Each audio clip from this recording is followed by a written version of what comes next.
Doctor Gupta, जैसे आप अपन बैठे हुए ही हैं इस समय, जी। और ज्यादातर व्यक्ति समय बैठ के गुजारता है आजकल, चाहे वो कंप्यूटर के सामने हो या चाहे सिटिंग जॉब में हो।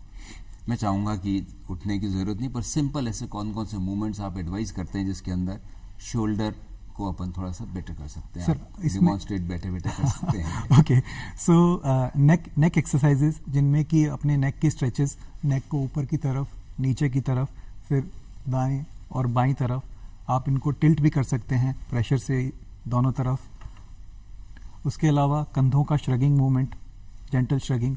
उसके बाद हाथों को ऊपर उठा करके ऊपर की तरफ ले जाएं। आप खड़े होकर के ये करें तो स्ट्रेच करते करते अपने टोज तक पे भी खड़े हो सकते हैं। और शोल्डर की रोटेशनल मूवमेंट्स जो रहते हैं तो वो सब अपन कर सकते हैं। तो उसका एक पूरा एक साइंस है। एक मतलब आदमी अगर समझे तो आसानी से, बहुत ही आपने बताई वो मेरे को भी समझ में आ गई। सिर्फ 3 से 5 मिनट की एक्सरसाइजेज हैं।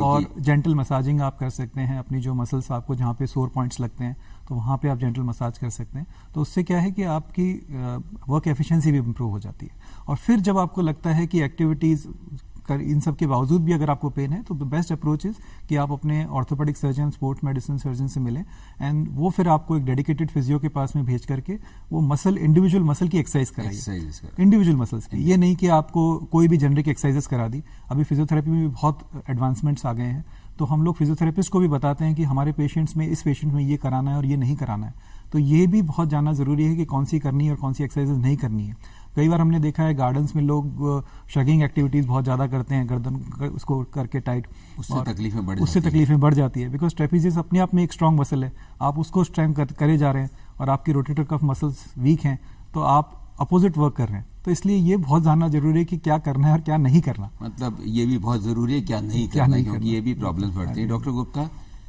ये अपन ने तय कर लिया कि किसी व्यक्ति की शोल्डर प्रॉब्लम है, आप डायग्नोसिस कंफर्म करने के लिए स्पेसिफिक क्या टेस्ट करते हैं, और अगर उसमें कुछ प्रॉब्लम निकलती है तो ट्रीटमेंट में क्या क्या एडवांसमेंट हैं शोल्डर? ओके, सो हमारे पास में डायग्नोस्टिक मोडालिटीज बहुत हैं, पर अधिकतर केसेस में क्लिनिकल डायग्नोसिस की इंपॉर्टेंस सबसे अधिक है। हमारे पास बहुत सारे टेस्ट रहते हैं जो हम क्लिनिकली पेशेंट्स के ऊपर रन करते हैं, तो हमारे को एक क्लू मिल जाता है कि पेशेंट्स को ये तकलीफ होने की संभावना है। फिर अगर हमें लगता है तो विशेष एक्सरे व्यूज भी हम लेते हैं। नॉर्मल एक्सरे जिसको हम शोल्डर, कोई भी पेशेंट कई बार एक्सरे लेके आ जाते हैं, साहब हमारे शोल्डर का एक्सरे आप देख लीजिए, तो हमें वो रिपीट भी करवाने पड़ते हैं, बिकॉज हमारे को वो व्यूज भी अलग लेने पड़ते हैं। तो एक्सरे से भी बहुत इंफॉर्मेशन मिल जाती है। उसके बाद में जरूरत पड़ती है तो हम सोनोग्राफी भी करते हैं, शोल्डर जॉइंट की सोनोग्राफी से हमारे को मसल्स के बारे में, बर्सा के बारे में और टिश्यूज के बारे में, जो बाइसेप्स की टेंडिनाइटिस है या और बहुत सारी चीज़ों के बारे में हमारे को इन्फॉर्मेशन मिलती है। और फिर अगर हमें लगता है तो हम एमआरआई की जांच भी कुछ केसेस में हम एमआरआई भी रिकमेंड करते हैं। तो एमआरआई से हमारे को अंदरूनी सारी चीज़ें पता लग जाती हैं, और फिर अगर उसमें कोई तकलीफ होती है तो हम उसका इलाज करते हैं। अब बात इलाज के ऊपर आए तो इलाज, ऐसा कि मैंने कहा, अधिकतर केसेस फिजियोथेरेपी से और एक्टिविटी मॉडिफिकेशन से, लाइफस्टाइल चेंजेस से ठीक हो जाते हैं। कई बार मेडिसिन वगैरह की जरूरत पड़ती है तो मेडिसिन भी प्रिस्क्राइब करते हैं।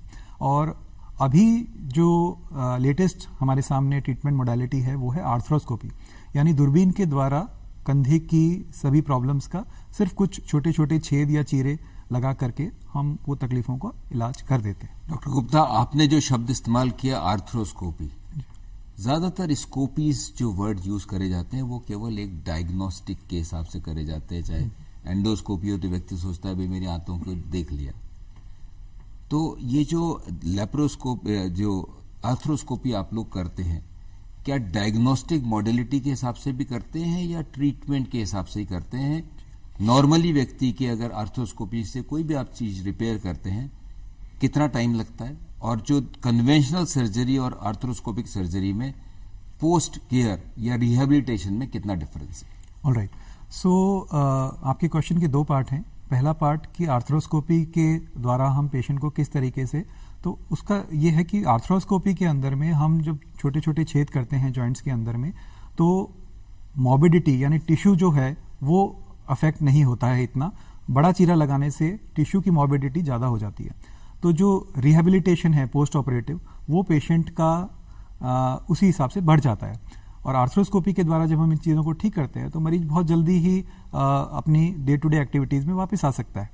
तो ये तो इसका एक बहुत बड़ा एडवांटेज है। और डायग्नोस्टिक पार्ट जो है, डेफिनेटली अधिकतर चीज़ें आर्थ्रोस्कोपी जो है डायग्नोस्टिक भी है और थेरेप्यूटिक भी है। तो जब हम MRI के द्वारा या किसी भी मोडालिटी के द्वारा ये जानकारी लेते हैं कि जॉइंट के अंदर में ये तकलीफ होने की संभावना है, तो उसकी कंफर्मेशन के लिए हम डायग्नोस्टिक आर्थ्रोस्कोपी भी कर सकते हैं।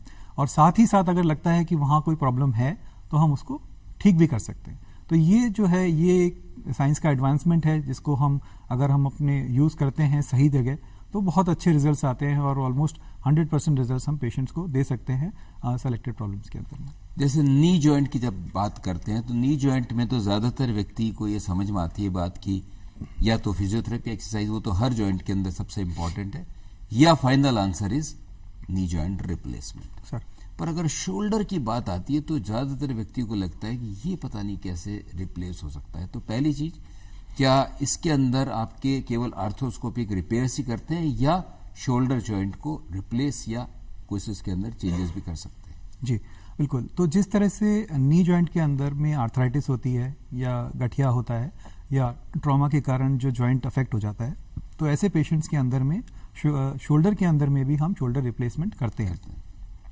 और शोल्डर के अंदर में भी रिप्लेसमेंट्स वैसा ही सक्सेसफुल है जैसा नी रिप्लेसमेंट में। हालांकि शोल्डर जॉइंट में लोग डिसेबिलिटीज़ जो हैं वो ज़्यादा जल्दी एक्सेप्ट कर लेते हैं और दिमाग में एक डर भी होता है कि रिजल्ट्स किस तरह के आएंगे, कैसे आएंगे।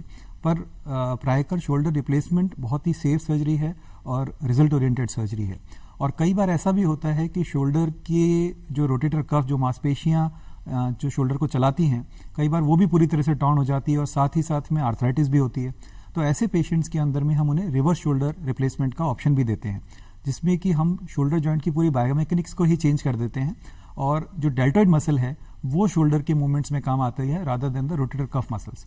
तो ये एक और लेटेस्ट टेक्निक है जिसके द्वारा हम टर्मिनल एंड के जो शोल्डर प्रॉब्लम्स होती हैं, तो एल्डरली पेशेंट्स के अंदर में हम उनको भी बहुत अच्छा रिलीफ, बहुत अच्छा range of movement, pain relief, strength हम पेशेंट्स को प्रोवाइड कर सकते हैं। डॉक्टर गुप्ता, अंत में, क्योंकि आजकल कैल्शियम और विटामिन डी तो व्यक्ति ऐसे लेता है जैसे कोई भी बोनी प्रॉब्लम हो उसमें वो स्टार्ट कर देता है, मतलब डॉक्टर से पूछने की जरूरत ही नहीं। क्या ये जॉइंट प्रॉब्लम्स के अंदर, स्पेशली मैं बात कर रहा हूँ शोल्डर की, विटामिन डी या कैल्शियम का कोई रोल है क्या एज ए प्रिवेंटिव एस्पेक्ट? अगर अपन बात करें कि पेन होता है, व्यक्ति सोचता है ये तो बोनी पेन है, मैं अपनी एक गोली तो स्टार्ट कर ही लेता हूँ, कोई रोल भी है या नहीं? नहीं, रोल डेफिनेट है सर। कैल्शियम और विटामिन दोनों का बहुत डेफिनेट रोल है और एक एज के बाद में हमारी बॉडी की रिक्वायरमेंट्स भी बढ़ जाती हैं, तो उसका सप्लीमेंटेशन बहुत आवश्यक है। लेकिन ये नहीं कि एक गोली आज ले ली, दूसरी ऐसे। तो एक अगर आप थेरेप्यूटिक डोज लें तो ही बेटर रहता है। और विटामिन डी की तो डोजेज बहुत ही क्लियरली प्रिस्क्राइब डोजेज होती हैं, तो उसके लिए पहले बेहतर रहता है कि आप कुछ समय के लिए विटामिन डी अगर आपने ले लिया है तो कुछ समय के लिए रोकें उसे, और उसके बाद में एक टेस्ट रन करें विटामिन डी का। उसके बाद में जो एग्जैक्ट लेवल्स आपके ब्लड में हैं उसके हिसाब से एक थेरेप्यूटिक डोज दें, तो डेफिनेटली पेशेंट्स को जो डेफिशिएंसी सिंड्रोम के कारण जो पेन हो रहे हैं तो वो रिलीफ मिलता है। तो ये जो डायबिटिक पेशेंट्स की आपने बात की थी, डायबिटीज या हाइपोथायराइडिज्म या एज से रिलेटेड प्रॉब्लम्स हैं, इसका कितना रोल है फ्रोजन शोल्डर के अंदर? बिल्कुल, बहुत डेफिनेट रोल है फ्रोजन शोल्डर के अंदर में। तो डायबिटीज़ तो कंट्रोल करना बहुत ही आवश्यक है। तो अनकंट्रोल डायबिटीज़ के साथ में अगर हम ट्रीटमेंट फ्रोजन शोल्डर का देंगे तो वो बहुत बेनिफिशियल नहीं है। तो सबसे पहले तो डायबिटीज़ को कंट्रोल करना ही है और उसके साथ साथ हमारे को देखना है कि किस स्टेज में है फ्रोजन शोल्डर। उसकी 4 स्टेजेस होती हैं, तो वो किस स्टेज में है इसके ऊपर डिपेंड करता है कि हम क्या ट्रीटमेंट पेशेंट को देने वाले हैं। मतलब आप मान के चलते हैं कि जो शोल्डर की या जॉइंट प्रॉब्लम है उसको आप लाइफ स्टाइल से भी जोड़ते हैं, और ये लाइफ स्टाइल प्रॉब्लम्स भी है।